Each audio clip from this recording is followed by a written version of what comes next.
Hello बच्चों, आपके अपने चैनल स्टडी विद वनिता में मैं आपका बहुत बहुत स्वागत करती हूँ। आज का जो मैं प्रैक्टिस सेट लिखेंगे बहुत ही बेहतरीन क्वेश्चंस मैं चुन के आपके लिए लेके आई हूँ। जिस टाइप के क्वेश्चन एसएससी हमेशा ही इस टाइप के क्वेश्चन पूछता है। ठीक है, शुरुआत करेंगे अपने पहले क्वेश्चन से। पहली वस्तु का विक्रय मूल्य 470 रुपये है और दूसरी वस्तु का क्रय मूल्य 470 रुपये है।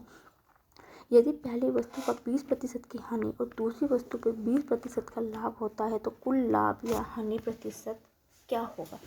जब भी आपसे इस प्रकार का क्वेश्चन पूछ लिया जाता है कि किसी वस्तु का विक्रय मूल्य देखा, क्रय मूल्य निकल रखा है, या दूसरी वस्तु का क्रय मूल्य देखा या विक्रय मूल्य दे रखा है, तो इस प्रकार के क्वेश्चन को हमेशा सोल्व करने का एक ही तरीका होता है कि आपने क्या करना है। आपको देखो कुल लाभ या हानि प्रतिशत पूछा हुआ है, आप लाभ और हानि तब भी निकाल पाओगे जब आपको पता होगा कि दोनों वस्तु का क्रय मूल्य क्या है और दोनों वस्तु का विक्रय मूल्य क्या है। उसके लिए हमें क्या करना पड़ेगा, पहले वस्तु का पहले हमें विक्रय मूल्य से क्रय मूल्य निकालना पड़ेगा और दूसरी वस्तु का क्रय मूल्य से विक्रय मूल्य निकालना पड़ेगा।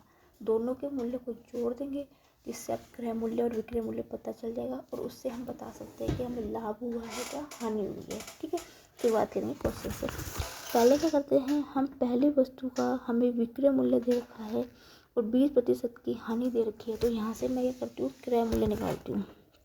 क्रय मूल्य होता है CP कॉस्ट प्राइस। ठीक है, इसका निकालने का तरीका होता है SP गुना 100/100, क्योंकि यहाँ पे हानि की बात की जाती है तो यहाँ से हम घटाएंगे। यदि लाभ की बात होगी तो हमेशा जोड़ेंगे। कॉस्ट और हमें कितना दे रखा है, विक्रय मूल्य 470 रुपये दे रखा है, गुना 100/80। ठीक है, 1 0 से 1 0 कट गया, 2 चौके 8, 2 पंजे 10। ठीक है, आगे नहीं कटेगा, काट दें।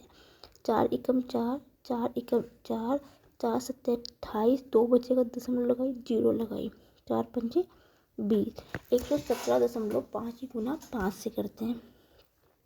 पंजे पंजे 25, 7 पंजे 35। ठीक है, 7 पंजे 35। रुको, 7 कुछ गलत तो नहीं हो गया है, 1 सेकेंड रुकिए, सोल्व करती हूँ उसको। ठीक है, 117.5, पंजे पंजे 25 का 2 हासिल लगा, 7 पंजे 35, 35 और 2 37 का 3 हासिल लगा, 11 पंजे 55, 55 और 3 58 और 0.1 के बाद तो कितना मिल गया, 587.5 मिल गया। हमें पहले वस्तु का क्रय मूल्य पता चल गया। इसी प्रकार दूसरी वस्तु का क्या निकालती हूँ, मुझे दे रखा है क्रय मूल्य दे रखा, तो मैं यहाँ से दूसरी वस्तु का विक्रय मूल्य निकालती हूँ। जब विक्रय मूल्य निकालते हैं तो वो हमेशा इसका उल्टा हो जाता है क्रय मूल्य का, तो यहाँ पे क्या आएगा, SCP ऊपर आएगा। ठीक है, सॉरी ये SP है, कॉस्ट सेलिंग प्राइस मतलब विक्रय मूल्य। ठीक है, CP गुना 100। देखो यहाँ पे लाभ की बात की जा रही है तो यहाँ पे हम जोड़ देंगे 20 को बटा 100। कॉस्ट प्राइस कितना है, 470 गुना 100 में जोड़ेंगे हम, 1 सेकेंड, 100 में ये जुड़ा है 120 तो 120 हो गया बटा 100 हो गया, 0 से 0 कट गया, 0 से 0 कट गया, 12 7 84, 8 हासिल लगा, 12 चौके 48, 48 और 8 होते हैं 56। ठीक है, तो हमें क्या पड़ेगा, पहले वस्तु का हमें क्रय मूल्य पता चल गया और दूसरी वस्तु का विक्रय मूल्य पता चल गया। ठीक है, और पहले वस्तु का विक्रय मूल्य तो हमें पहले से पता है, दूसरी का भी हमें पता चल गया है विक्रय मूल्य। ठीक है, दूसरी वस्तु का क्रय मूल्य पता है और पहली वस्तु का हमने क्रय मूल्य निकाल दिया। अब क्या करेंगे, हम दोनों वस्तु का क्रय मूल्य को जोड़ देंगे तो टोटल क्रय मूल्य पता चल जाएगा हमें, और इसी प्रकार दोनों का विक्रय मूल्य जोड़ तो टोटल विक्रय मूल्य हमें पता लग जाएगा। ठीक है, शुरुआत करते हैं अपने नेक्स्ट पेज पे, करते हैं इस क्वेश्चन को। ठीक है, नेक्स्ट पेज पे जाते हैं तो हमने क्या करना है, टोटल मतलब कुल कॉस्ट प्राइस कितना होगा, कितना निकालता हमने, 587.5 और दूसरी वस्तु का क्रय मूल्य कितना दे रखा, 470 दे रखा। इसको जोड़ेंगे तो कितना होगा, 5 ऐसे रहेगा। ठीक है, 7 ऐसे रहेगा, जोड़ेंगे तो 5 9 1 10, एक संख्या के बाद दशमलव। ठीक है, तो हमें कुल दोनों वस्तु का कुल क्रय मूल्य मिल गया। इसी प्रकार दोनों का विक्रय मूल्य पता निकालेंगे। तो पहले वस्तु का विक्रय मूल्य कितना दे रखा था 470 और दूसरी वस्तु का विक्रय मूल्य कितना निकाला था हमने 564 निकाला था। दोनों को जोड़ेंगे तो कितना आएगा 4 6 12 13 हाथ लगा 1 9 1 10। ठीक है, अब हमें पता चल गया है कि दोनों वस्तुओं का क्रय मूल्य क्या है, विक्रय मूल्य क्या है। ठीक है, अब हम आराम से पता लगा सकते हैं यहाँ से कि विक्रय मूल्य हमें लाभ हुआ है क्या हानि हुई है। ठीक है, सीधी सी बात है, क्रय मूल्य हमारा 1555 है, दशमलव को भी रहने दीजिए। ठीक है, और जो बिकी है 1034 में बिकी है, तो हमें साफ पता चल रहा है कि यहाँ पे हानि हो रही है, हमें लॉस हो रहा है। ठीक है, लॉस हो रहा है। ठीक है, तो लॉस कैसे निकाले, लॉस हो रहा है कितने का लॉस निकालने का तरीका मैंने आपको बताया था कि हमेशा क्रय मूल्य ज़्यादा होगा और विक्रय मूल्य हमेशा कम होता है उसमें। तो 557.5 माइनस 1034। ठीक है, 1034 से माइनस करेंगे तो कितना आएगा, ये इसमें से गए 5, इसमें से गए 3 2 दशमलव, तो 23.5 हो। ये क्या हो रहा है, हमें लॉस हो रहा है। ठीक है, और मैंने आपको लॉस प्रतिशत हानि प्रतिशत निकालने का फॉर्मूला होता है हमेशा, हानि प्रतिशत कम होता है जितनी की हानि हुई है 205.5 बटा क्रय मूल्य। क्रय मूल्य कितना है 10,507.5। ठीक है, गुना 100। ठीक है, दशमलव से दशमलव आप हटा दीजिए, ये ना बहुत लंबा जाएगा कैलकुलेशन। चलो छोटी करा के देखते हैं। 5 दूनी 10, 5 एकम 5, 5 एकम 5। ठीक है, 5 एकम 5, 5 एकम 5, पंजे पंजे 25, 5 चौके 20, 5 सत्ते 35। तो मैं क्या करती हूँ 21 1 5 को सीधा भाग दे देती हूँ 4700 से। ठीक है, कितनी बार जाएगा ये, 1 1 2 बार करके देखो 10 हाथ लगा 1 2 3 2 4, ये जाएगा 2 बार। 22 43 0 0 7 6 में से 470 बचेगा। दशमलव लगाऊंगी 0 जाएगा, यहाँ पे 0 होगा, ये फिर 2 बार जाएगा, ये आएगा 2.22 आएगा ये इसका राइट आंसर की हानि होगी। तो इसका राइट आंसर जो होगा पहला होगा, ऑप्शन नंबर 1, 2.22% की इसको हानि होगी। उम्मीद है समझ में आपको आया होगा। यदि कोई दिक्कत है तो मुझे आप कमेंट सेक्शन में लिख के भी बता सकते हैं। अपने नेक्स्ट क्वेश्चन पे बढ़ेंगे हम। नेक्स्ट क्वेश्चन क्या दे रखा है, 5 मैच में 5 खिलाड़ियों के रनों का औसत 49 है। ठीक है, 4 खिलाड़ियों का रन 75 30 62 21 है, तो 5वें खिलाड़ी के कितने रन बनाए होंगे। इस टाइप का क्वेश्चन जब भी आपसे पूछ लिया जाता है, कुछ नहीं करना, क्या बोला हुआ है 5 खिलाड़ियों का औसत कितना दे रखा उसने, आपको देखा 49, तो कितना औसत होगा टोटल, तो आपको पता है तो 49 गुना 5, तो कितने रन बनाए होंगे उसने 5 खिलाड़ियों ने मिला के टोटल 45 का 4 से 20 और 24। इसका मतलब है कि जो 5 खिलाड़ियों के टोटल जो रन बने होंगे 245 रन बने होंगे। इतना समझ में, क्योंकि उसने बोला 5 खिलाड़ियों का औसत इतना है, तो 5 खिलाड़ियों ने रन कितने बनाए होंगे टोटल 245 रन बनाए होंगे।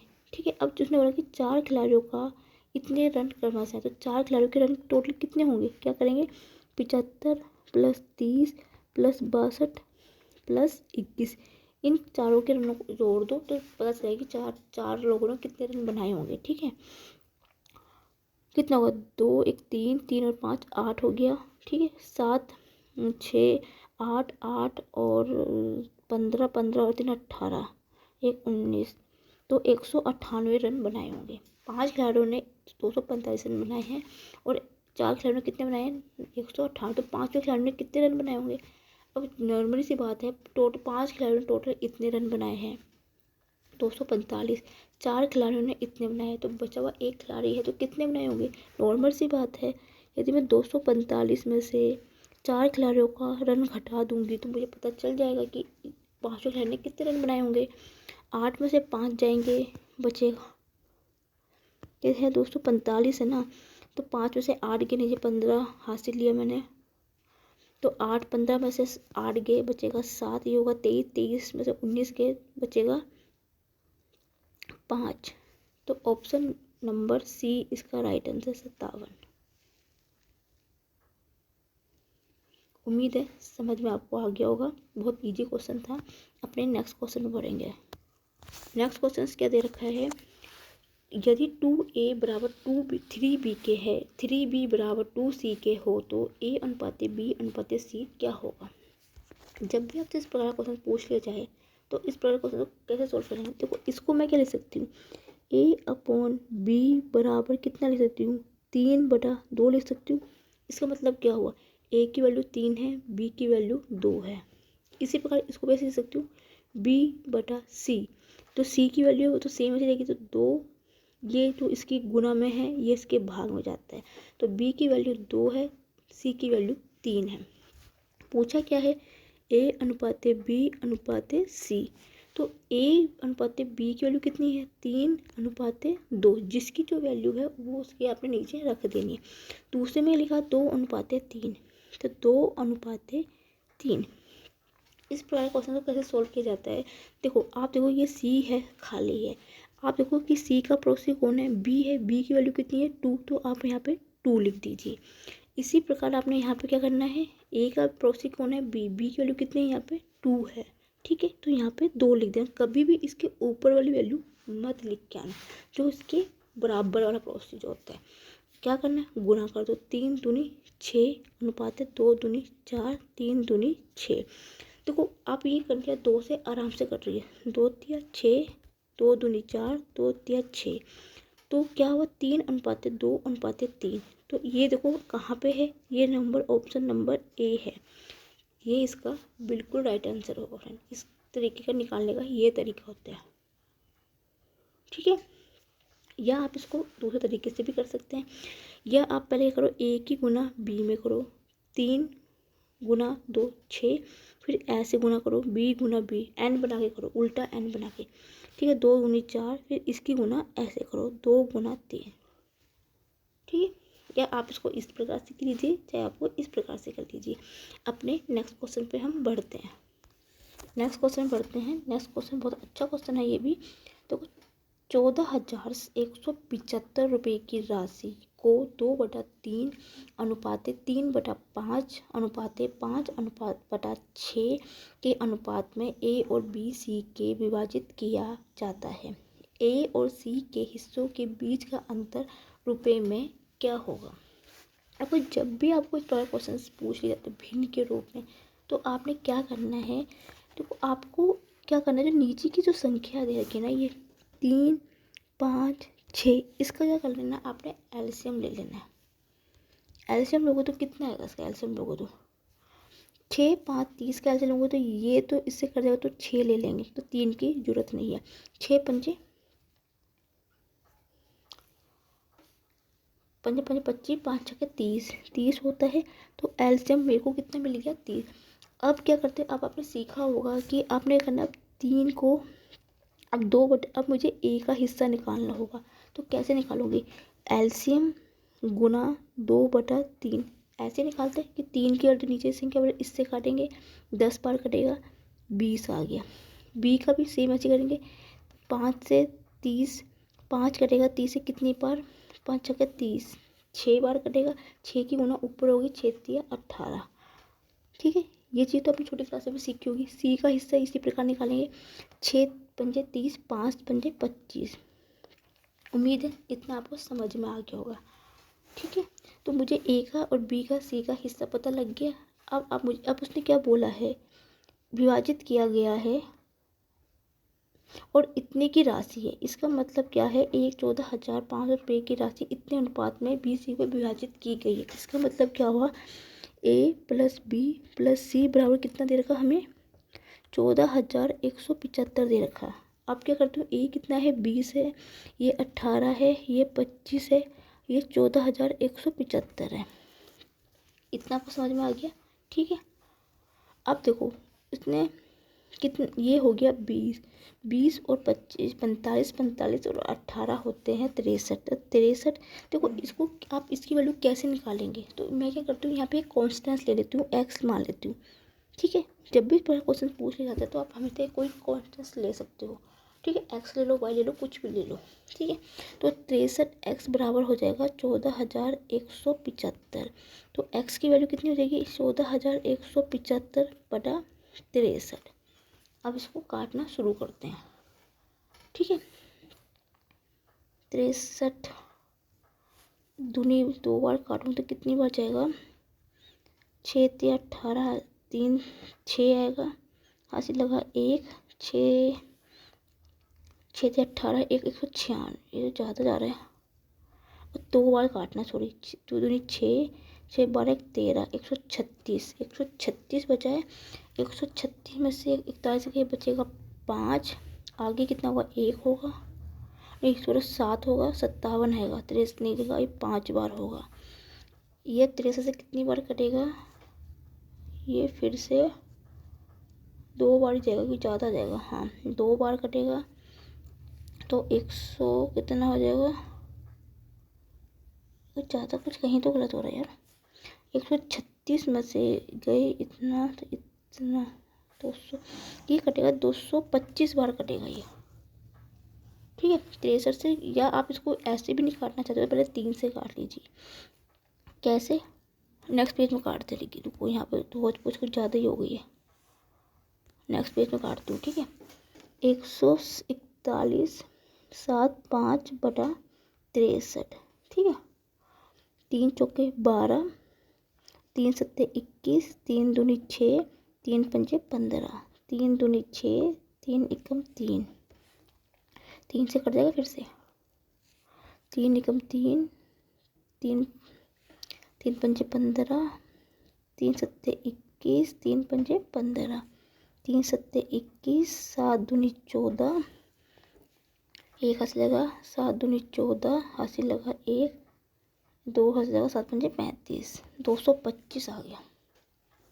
ठीक है, तो x की वैल्यू मुझे कितना मिलेगी? 225 मिल गई है। ठीक है, x की वैल्यू 225। अब इस चीज़ को ध्यान से समझना, उसने पूछा क्या? a और c के हिस्सों के बीच के अंतर रुपए में पूछा है। ठीक है, a का, और इसने पूछा c माइनस a पूछा है। ठीक है, c की वैल्यू पीछे कितनी थी? 25 निकाली थी ना, 25x था, माइनस का a की वैल्यू कितनी निकाली थी? 20x। इसने ये पूछा है। ओके, तो अब इससे क्या होगा? तो अभी आप यहाँ पे x की वैल्यू रख दोगे एक साथ, तो कैलकुलेशन बहुत लंबी होगी। सीधा क्या करो, 25x है, ये 20x है, तो कितना हो गया? 5x हो गया। ठीक है, तो 5 की गुना x की वैल्यू कितनी? 225 थी, पंजे पंजे 25 का 2 हासिल लगा, 5 दूनी 10, तो 12 हासिल लगा 1, 5 दूनी 10, 1 11, तो कितना आ गया? 1125 रुपये आ गया। तो ऑप्शन नंबर 3 है इसका राइट आंसर। उम्मीद है समझ में आपको आ गया होगा। नेक्स्ट क्वेश्चन पे बढ़ेंगे अपने। नेक्स्ट क्वेश्चन क्या दे रखा है? एक्स, अच्छा क्वेश्चन है काफ़ी ये। एक्स किसी कार्य को पूरा करने के लिए वाई से दुगुना समय और जेड से तिगुना समय अधिक समय लेता है। वे सभी एक साथ कार्य करते हुए इसे 2 दिन में पूरा करते हैं, तो वाई अकेला कितने दिनों में पूरा कर सकता है? जब भी आपसे इस प्रकार क्वेश्चन पूछ लिया जाता है कि कोई व्यक्ति किसी को इतना पूरा करता है, इसका दुगना समय लगता है, तो इसका तिगुना समय लगता है, तो आपने इस क्वेश्चन को हमेशा अनुपात के तरीके से करना। कैसे? x अनुपाते y अनुपाते z। ठीक है, उसने क्या बोला है कि x किसी कार्य को पूरा करने के लिए दुगना समय लेता है। ठीक है, जो x से दुगना क्या कर रहा है? y ले रहा है। ठीक है, और z तिगुना अधिक समय लेता है। ठीक है, इस क्या सीधा सा बात क्या बोला है, फिर से समझते हैं क्वेश्चंस को। x किसी कार्य को x है किसी कार्य को पूरा करने के लिए y से दुगना समय लेता है, मतलब जो y की जो वैल्यू होगी उसका दुगना समय क्या लेगा? x लेगा। ठीक है, अब उसने बोला है z से तिगुना समय लेता है। ठीक है, और वो तिगुना समय किससे लेता है? एक्स से लेता है। और हमें क्या बोल रखा है कि वे सभी एक कार्य करके 2 दिन में पूरा करते हैं। जो आपने यहाँ पे ये 2 दिन है ना, 2 दिन, इसको आपने जेड का कार्य मान लेना है। ठीक है। अब उसने क्या बोला है, उसने बोला है वो y के दुगना काम लेता है और z से तिगुना समय लेता है। मतलब यदि y दुगना है उसका तिगुना लेगा तो तिगुना कितना होता है, 2 गुना 3 कितना हो गया, 6 हो गया। ठीक है। तो अब उसने क्या बोला है, y से दुगना लेता है, तो y किसका दुगना कितना होना चाहिए। यहाँ पे मैं वैल्यू क्या रखूँगी y की, जो दुगना करके 6 बनेगा। तो यहाँ पे मैं 3 रखूँगी तभी तो 6 बनेगा। इस टाइप के क्वेश्चंस को भाषा समझने की बहुत ज़रूरी होती है, इस टाइप के क्वेश्चंस को। ठीक है। इस चीज़ के क्वेश्चन जब भी आपको ये जो पूरा कार्य है उसको आपने जेड का कार्य, क्योंकि हमें जेड की वैल्यू पता ही नहीं है कितनी है, तो आपने इसको जेड के कर लिया। उसने बोला था कि जो एक्स है वाई से दुगना लेता है लेकिन जेड से तिगुना लेता है, तो वाई को जेड को मैंने 2 मारा तो तिगुना कितना होगा, 6 हो गया। अभी 6 कब होगा वाई का, तब यहाँ पे 3 होगा। ठीक है। इतना आपको समझ में आया कि नहीं आया, क्योंकि ये चीज़ समझना बहुत ज़रूरी है। ठीक है। अब क्या करते हैं, इन तीनों को आपने क्या करना, एलसीएम ले लेते हैं। एलसीएम मेथड से सॉल्व करेंगे तो 3 है तो 6, तो 6 3 की तो जरूरत ही नहीं है क्योंकि 6 पहले से ही है। 6 दूनी 12। ठीक है। ठीक है। 2 है, 2 से भी 6 कट जाता है तो एलसीएम कितना होगा, 6 होगा। अब इनका एक दिन का कार्य निकाल देते हैं, तो एक दिन का कार्य इसका कितना होगा, 1 होगा। 6 से 6 को भाग देंगे, एक कार्य, एक दिन का कार्य कितना हो गया, एक्स का 1 हो गया। 3 दूनी 6 होगा, 2 तिया 6। ठीक है। तीनों का एक दिन का कार्य कितना हो गया, 1 है, एक्स का, वाई का 2 हुआ और जेड का 3 होगा। और ये क्या है, टोटल कार्य है हमारा। टोटल कार्य मतलब कार्य क्षमता है ये हमारी। ठीक है। तो यदि एक दिन का कार्य इनका कितना है, यदि एक दिन का कार्य एक्स और वाई प्लस जेड का एक दिन का कार्य कितना होगा, ये इनको मैं जोड़ दूंगी एक दिन कार्य को, तो मुझे एक दिन कार्य पता चलेगा 3 और 2 5 और 1 6 हो गया। ठीक है। ये है एक दिन का कार्य। लेकिन उसने क्या बोला कि 2 दिन तो कार्य पूरा करते हैं, तो फिर 2 दिन का कार्य कितना होगा, यदि मैं यहाँ पे 2 से गुना कर दूंगी तो मुझे 2 दिन का कार्य पता चल जाएगा कि एक्स और वाई का कितना है। ठीक है। इन तीनों का 2 दिन का कार्य कितना निकल गया, 12 निकल गया। उसने पूछा कि वाई अकेला कितने दिनों में कार्य पूरा करेगा, यही चीज़ पूछा है, यही चीज़ पूछा। अब मुझे एक चीज़ बताइए, वाई का कार्य कितना है एक दिन का, 2 है। ठीक है। 2 है वाई का। ठीक है। टोटल वर्क कितना है, तीनों का 2 दिन का 12 है। और वाई का एक दिन कार्य कितना है, 2, 2 6 12, 6 आ गया। इसका ऑप्शन है 4। या आप इसको इस तरह से कर लीजिए, या आपने क्या करना है, आप दूसरी मेथड से भी कर सकते हैं। देखो इसने क्या बोला है, टोटल वर्क कितना है हमारा, 6 है। ठीक है। तो जो दोनों का 2 दिन का कार्य आया 12 बटा टोटल वर्क कितना है हमारा, 6 गुना कार्य कितने, वाई का कार्य कितना है, 3। ठीक है। 6 दूनी 12, 3 दूनी 6। आप इस मेथड से कीजिए, सीधा भाग दे दीजिए एक दिन के वर्क से, तब भी आंसर यही आएगा। यदि आपको इस वाले मेथड से करना है कि टोटल कार्य को, जो टोटल 2 दिन का कार्य है उसको टोटल कार्य से भाग दे के और जितना कार्य है वाई का उससे गुना कर दीजिए, तब भी आपका 12 आएगा। कौन सा मेथड आपको ठीक लगता है, आप दोनों ही मेथड से, किसी भी मेथड से आप कर सकते हैं। ठीक है। नेक्स्ट क्वेश्चन बढ़ेंगे अपने। नेक्स्ट क्वेश्चन क्या है, ये ट्रेन वाला क्वेश्चन हमेशा ही पूछा जाता है, बहुत ही अच्छा क्वेश्चन है ये। इस प्रकार क्वेश्चन हमेशा ही बनाए जाते हैं। ट्रेन वाले क्वेश्चन हमेशा ही आते हैं, औसत चाल पूछेगा या इससे इतने तक की दूरी पूछेगा, इस टाइप के क्वेश्चन हमेशा ही बनता है। क्या बोला क्वेश्चन, एक ट्रेन स्थान ए से स्थान बी तक 90 किलोमीटर की गति से यात्रा करता है, 75 किलोमीटर गति से वापस आता है। यदि इसकी कुल इतने 14 से 2/3 घंटे का समय लगता है तो ए से बी तक के बीच की दूरी ज्ञात कीजिए। ठीक है। जब भी आपको इस प्रकार का क्वेश्चन पूछ लिया जाता है, जब भी पूछा जाए, कभी आपसे पूछे कि पहले ए से बी जाता है फिर वापिस बी से ए की तरफ आता है, जब भी आपके किसी भी क्वेश्चंस में आपसे इस प्रकार क्वेश्चंस आता है कि पहले वो एक जगह से दूसरी जगह जाता है फिर दूसरी जगह से वापिस उसी जगह पे आता है, जब भी इस प्रकार का क्वेश्चन आपका आता है, उसको एवरेज स्पीड निकालने का जो औसत चाल होती निकालने का, उसका फॉर्मूला होता है S1 इंटू S2 बटा S1 प्लस S2। ठीक है, मतलब पहले की गति गुना दूसरे की गति। तो क्या है, पहले की गति कितनी है 90 गुना दूसरे की है 75, तो 90 प्लस 75। ठीक है, तो क्वेश्चन कैसे करेंगे फिर, 90 गुना 75 बटे 90 प्लस कितना हो गया 5 हो गया, 9 10 16 165 हो गया। ठीक है, इसको थोड़ा काट पीट करना शुरू करते हैं, जहाँ पे कटेगा काटते हैं। 25 से नहीं कटेगा, 5 से काटते हैं। 5 दिया 15, 5 या 15, 1 5 दिया 15। ठीक है, 5 5 एकम 5, 5 5 25, ये हो गया 15, सॉरी ये कटेगा। 3 तिया 9, 3 एकम 3, 15 तिया 75, नहीं 15 तिया 45, तो 450 बटा 11 आ गया। ये हमें क्या मिल गई, एवरेज स्पीड मिल गई है। कुल दूरी कितनी मिल गई है 450। ठीक है, ठीक है, अब मुझे कुल दूरी कितनी मिल गई है, क्वेश्चन चार्ज कितनी मिल गई मुझे 450 बटा 11 किलोमीटर प्रति घंटा। ठीक है, उसने क्या पूछा है, उसने यदि इसमें कुल घंटे इतना समय लगता, समय मतलब हमें टी दे रखा है ये, तो ए से बी तक की दूरी ज्ञात करनी है। ठीक है, दूरी ज्ञात करनी है।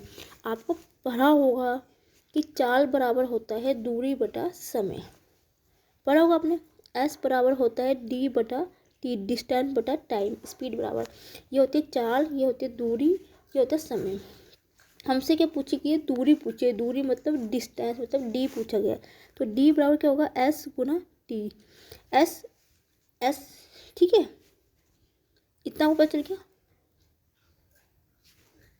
ठीक है, अभी मैंने स्पीड निकाल दी थी, एवरेज निकाली थी, कितनी निकाली थी 450 बटा 11। ठीक है, और ये क्या 14 सही 2 बटा 3। ठीक है, पर 14 को 14 × 28 14 42, 42 और प्लस में 2 जो 44 गुना 44 बटा 3 हो गया। ठीक है, आंसर किलोमीटर में पूछा है, तो हमें चेंज करने की ज़रूरत नहीं है। समय हमें घंटे पे दे रखा है, तो इस पर कोई चेंज करने की ज़रूरत नहीं है। यूनिट भी हमेशा चेक कर लेना कि किस में पूछा है और किस में आपको आंसर निकालना है। ठीक है, शुरू करते काट पीट करना। 11 चौके 44, 3 एकम 3, 3 पंजे 15, 15 चौके 60, ये हो गया 600 किलोमीटर। तो ऑप्शन नंबर ए है। जब भी इस प्रकार का क्वेश्चन आता है तो घबराने की कोई ज़रूरत नहीं है। जब भी आपसे ये चीज़ पूछ ले जाना कि एक चीज़ से वो जा रहा है और वो वापस आ रहा है, आपने कुछ नहीं करना है उसमें, सीधा आपने फॉर्मूला लगाना है एवरेज स्पीड निकालने का, S1 इंटू S2 बटा S1 प्लस S2। ठीक है, सीधा सा इसका सिंपल सा फॉर्मूला होता है, डिस्टेंस निकालने का, दूरी निकालने का, चाल गुना समय। ठीक है, वैल्यू रखनी है, आंसर आपके हाथ में। नेक्स्ट क्वेश्चन बढ़ते हैं। नेक्स्ट क्वेश्चन क्या है, बहुत अच्छा क्वेश्चन है ये भी।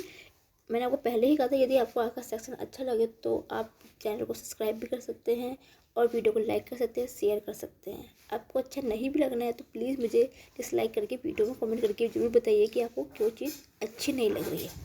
ठीक है, जैसे आपको दिल से लगता है कि हाँ अच्छी लग रही है, लाइक कीजिए, आप चैनल को सब्सक्राइब भी कीजिए और बेल आइकन को जरूर क्लिक कर देना, जिससे आपके मेरे सारे नोटिफिकेशन आप तक पहुंच जाएगा सबसे पहले। ठीक है, शुरुआत करते हैं अपने पहले क्वेश्चन से। पहला क्वेश्चन सॉरी नहीं, कंटिन्यू रख। ठीक है, नेक्स्ट क्वेश्चन क्या है, एक ठोस घनाभ की लंबाई, चौड़ाई, ऊंचाई 14 सेंटीमीटर, 12 सेंटीमीटर, 8 सेंटीमीटर है। यदि घनाभ को पिघलाकर 2 सेंटीमीटर समान घन बनाया जाता है तो समान घनों की संख्या क्या होगी। ठीक है, एक चीज़ हमेशा याद रखना, जब भी आप इस प्रकार कभी कोई क्वेश्चन आता है कि एक चीज़ को पिघला के दूसरी चीज़ बनाई ही जाती है,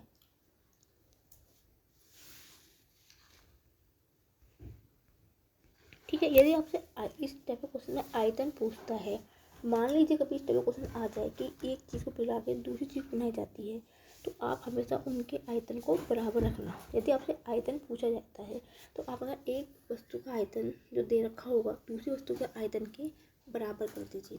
ये पॉइंट बहुत ज़रूरी समझना। जब भी इस पर क्वेश्चन आता है कि एक चीज़ को पिघला के दूसरी वस्तु बनाई जाती है और आपसे आयतन पूछे तो आपने उस वस्तु पहली वस्तु का आयतन बराबर दूसरी वस्तु के आयतन के करना है, ठीक है। लेकिन इसमें ये चीज़ नहीं पूछी गई, इसमें पूछेगी समान घनों की संख्या, ठीक है। आपको एक चीज़, क्योंकि देखो इसने क्या लंबाई जो है ऊंचाई दे रखी है, हमें घनों को पिघलाकर दो सेंटीमीटर की भुजा का घन बनाया गया है, समान घनों का संख्या ज्ञात कीजिए, ठीक है। तो एक ही घनाव था उसको ही पिघला के घनाव बना गया है, तो उसमें कुछ चेंज इतना नहीं है। जब भी क्वेश्चन सबसे पूछे बहुत अच्छा आप इसे कहते हैं वेरी वेरी इंपॉर्टेंट क्वेश्चन है ये, ठीक है। एक तरफ से आप कह सकते हो कि सॉरी फ्रेंड, थोड़ा क्वेश्चन थोड़ा वो हो गया था। तो इस प्रकार क्वेश्चन को क्या है, आपको एक चीज़ हमें पता चाहिए कि जब भी इस प्रकार क्वेश्चन पूछ लिया जाए तो आपको पता चाहिए कि गोले का संपूर्ण क्षेत्रफल क्या होता है,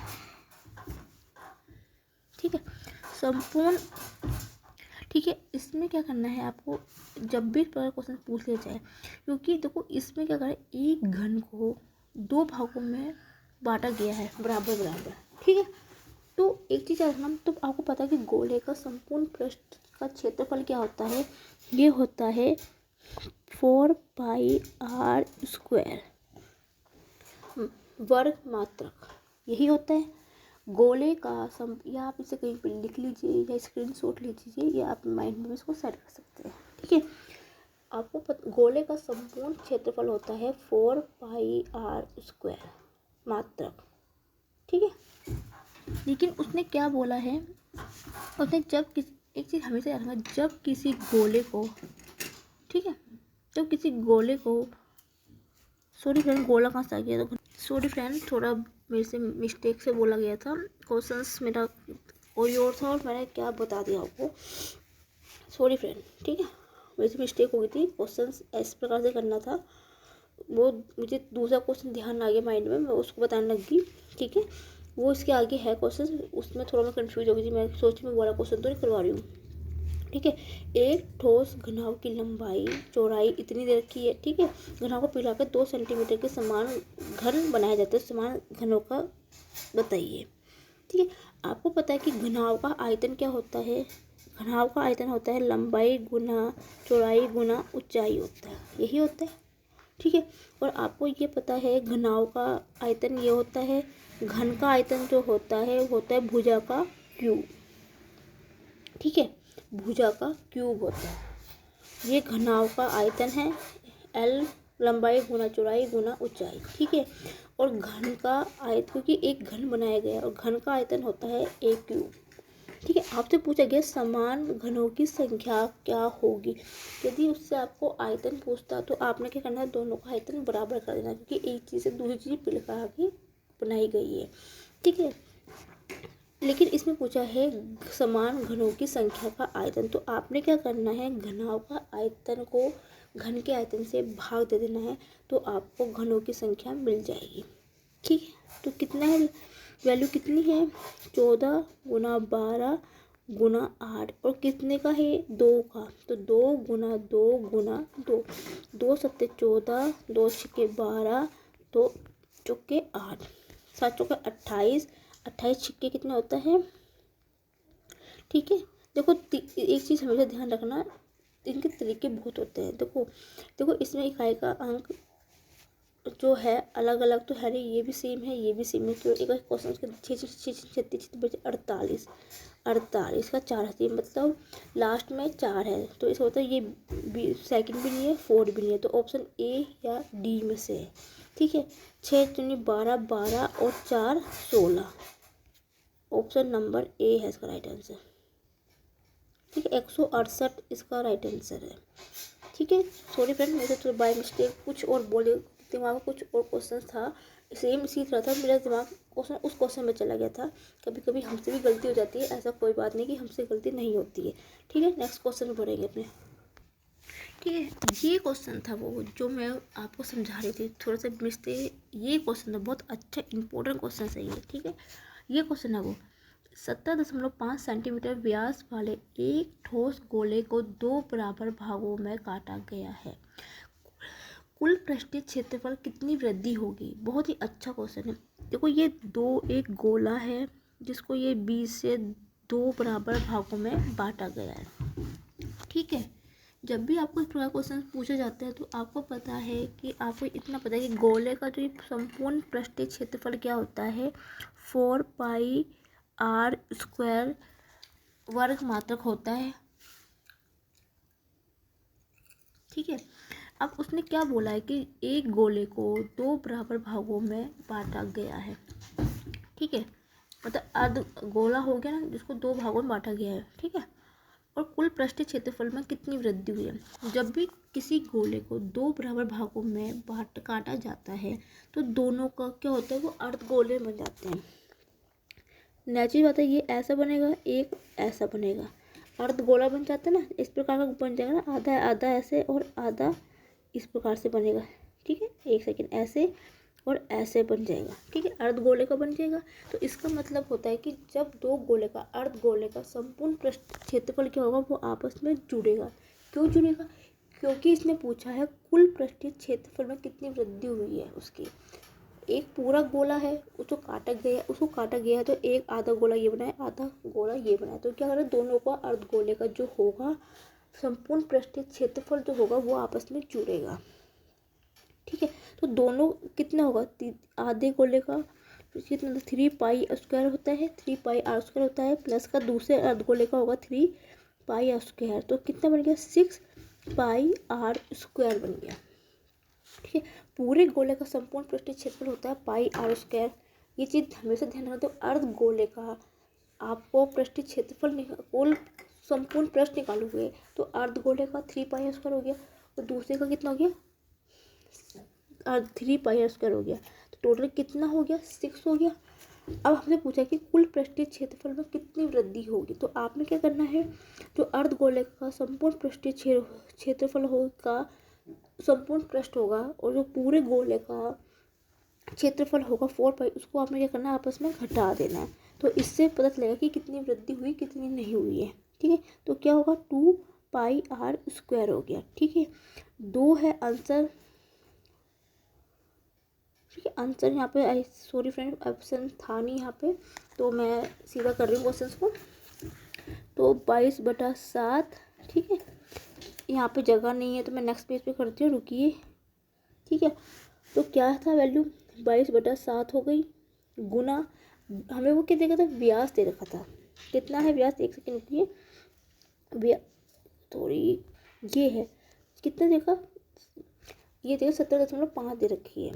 ठीक है, आपको पता है त्रिज्या हमेशा उसकी आधी होती है, तो 17.5/5 को 2 से भाग दे दूँगी, 2 से भाग दूँगी तभी तो वो निकलेगी, 17.5 नहीं था यहाँ पर, सॉरी। ठीक है, बटा 2 इसकी आधी होती है त्रिज्या व्यास की, बटा 2, ये कटेगा 11 बार। ठीक है, अभी कटेगा 7 दूनी 14, 15 16 17 3, 7 पंजे 35, 25 बार दशमलव है, 11 पंजे 55, 5 हासिल लगा, 11 दूनी 22, 22 और 5, ओहो r² होता है, सॉरी, तो 17.5 यहाँ भी होगा, ये गलती हो गई थी मेरी थोड़ी सी। ठीक है, तो कितना होगा, 11 से 11 पंजे 55 का 5 हासिल लगा। ठीक है, 11 दूनी 22, 22 और 5 27.5 गुना 17.5/2। ठीक है, ठीक है, अब इसको काटती हूँ, कितनी बार कटेगा, 2 8 16, 15 2 7 14, 10 में तो लगी हुई जो लग जाएगी, 2 पंजे 10। ठीक है, गुणा करेंगे इसकी,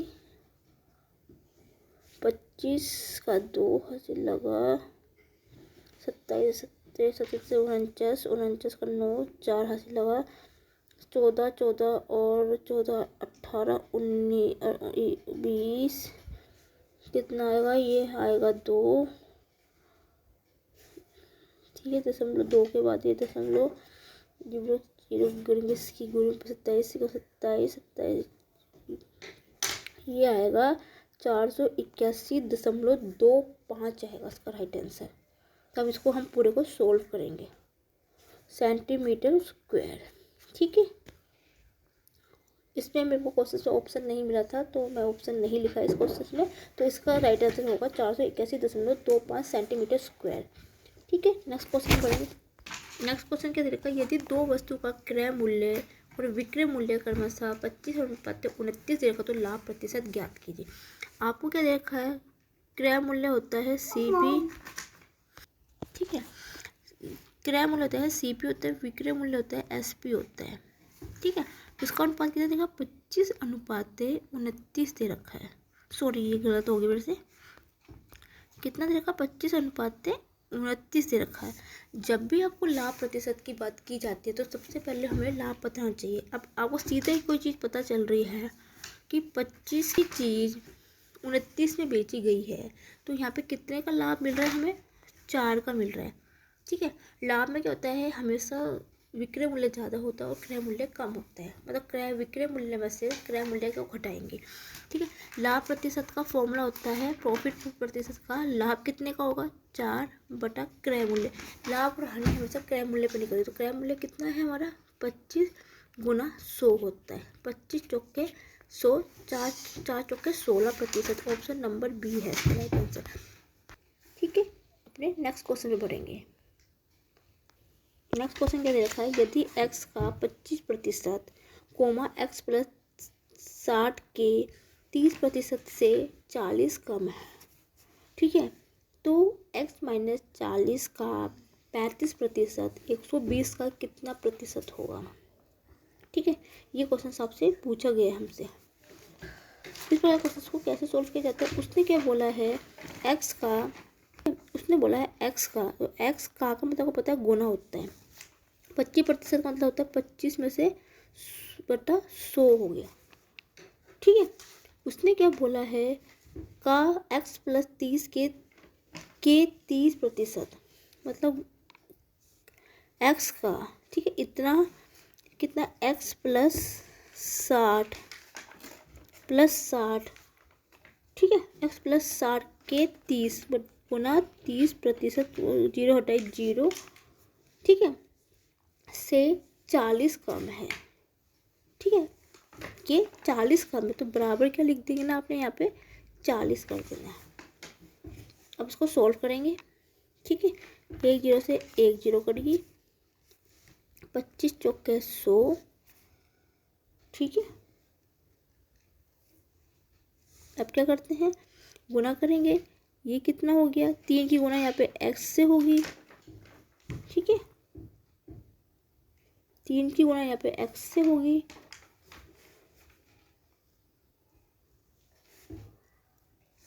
कुछ अच्छा से 40 कम है, सॉरी कुछ गलत हो गया, थोड़ा सा मेरे से ही गलती हो गई यहाँ पे, रुको एक सेकेंड से थोड़ा सा इसको हटा देती हूँ, फिर करते हैं क्वेश्चन को। ठीक है,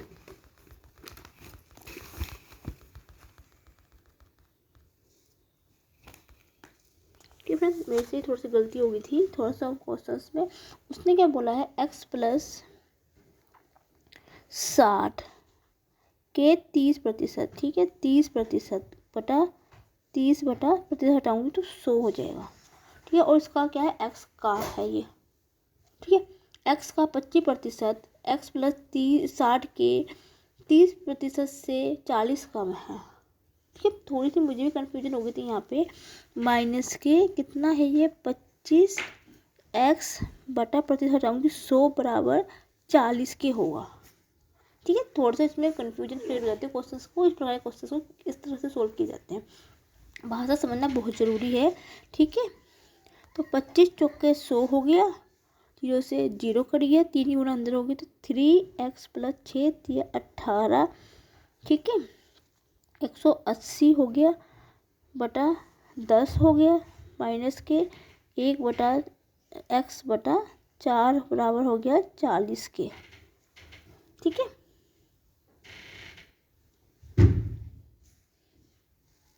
ठीक है, इतना हो गया। अब करेंगे क्या, इसका एलसीएम लेंगे तो 40 आएगा। ठीक है, ये 4 से गुना फिर होगी, 4 या 12x बराबर 18 चौके 8 72 20 हो गया। ये 10 बार कटेगा तो ये आएगा, कितनी आएगा माइनस के कितना आएगा, ये 10 बार कटेगा, 10 बार कटेगा तो 10 बार कटेगा तो 10x हो जाएगा बराबर 40।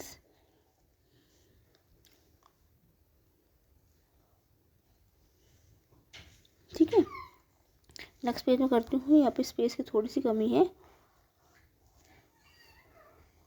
तो वो कितना होगा, 12x से 10x गए तो बचेगा 2x, सॉरी ये 2x है। और उसके बाद क्या था,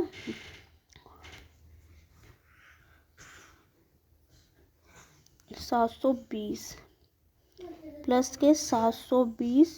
ठीक है, 4 गुणा 4 से करेंगे 4 चौक 16, ये हो जाएगा 1600। ठीक है, तो 2x बराबर हो गया 1600 माइनस के 720, तो x बराबर कितना हो जाएगा,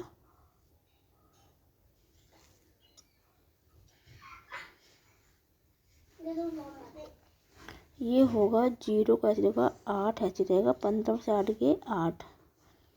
ठीक है, तो x बराबर कितना हो जाएगा 880 बटा 2, 2 चौके 8, 2 चौके 8, 440। ठीक है, 440 हो गया। ठीक है, x की वैल्यू कितनी आ गई, मुझे मिलेगी 440। अब उससे आगे क्या बोला हुआ, x माइनस 40 का 35%, 120 के कितने प्रतिशत अधिक है। ठीक है, x माइनस 40 का 35% मतलब 35।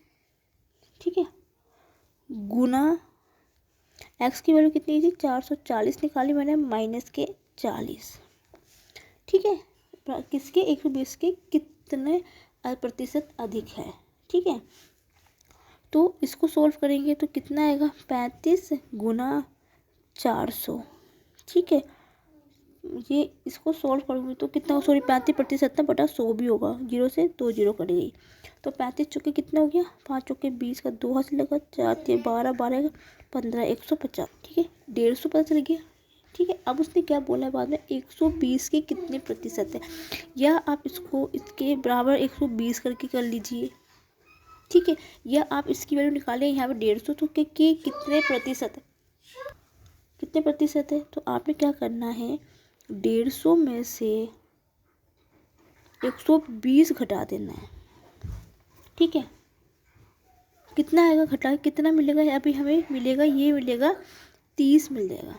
ठीक है, अब आधे बच्चे ना यहीं पे ख़त्म कर देते हैं, क्वेश्चन नहीं करना है। ठीक है, अभी मैंने क्या पूछा है, इसके इतना है 120 से कितने प्रतिशत अधिक है, तो आपने क्या करना है 120 को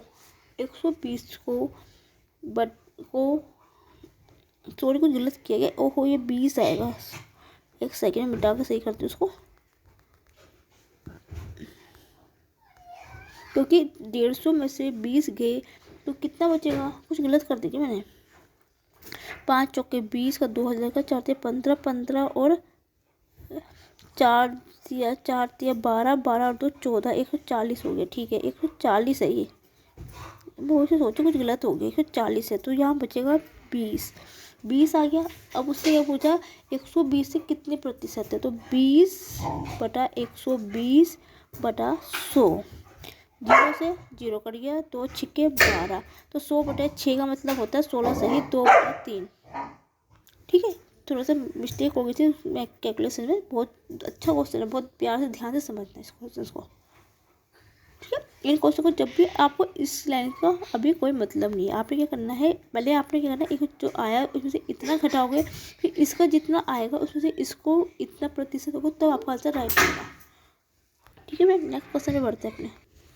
नेक्स्ट क्वेश्चन क्या दे रखा है, दो संख्या x और y इस प्रकार से है कि x के 3% और y के 2% का योग x के 2% और y के 6% के योग का 2/3 है। ठीक है, तो x के 3 गुने और y के 2 गुने का अनुपात क्या होगा। बहुत कन्फ्यूजन क्रिएट होता है, भाषा को ध्यान से समझ, उसने जो जो बोला मैंने वो करते रहिए। x के 3% मतलब x गुना 3, ठीक है, प्लस क्या बोला है उसने आगे y के 2% का योग, y के 2% का योग प्लस के 2y हो गया, बराबर क्या है x के 2%, x के 2%, 2 गुना x, ठीक है, के योग के 2% और 6% x का, तो 6y के कितना 2/3% का दुगना है, यही उसने बोला है। ठीक है, ओके, इतना आपको समझ में आया कि नहीं आया? ओके, फिर 2/3 x के तिगुने और के अनुपात क्या होगा, ये लाइन बाद में, अभी हम इसको सोल्व करेंगे। तो 3x प्लस के 2y बराबर क्या होगा, 2/3 है, तो 3 की गुना आप यहाँ पे कर लीजिए और 2 की गुना यहाँ पे कर लीजिए। तो पहले मैं क्या करती हूँ, यहाँ पे मिटा के सब सही कर देती हूँ उनको। 3 की गुना यहाँ कर दूँगी तो कितना हो जाएगा 9x प्लस के 6y बराबर हो जाएगा 2 की गुना 4x प्लस के 12y, x वाले एक तरफ y तरफ एक वाले, तो 5x बराबर हो जाएगा ये 6y के, यही होगा।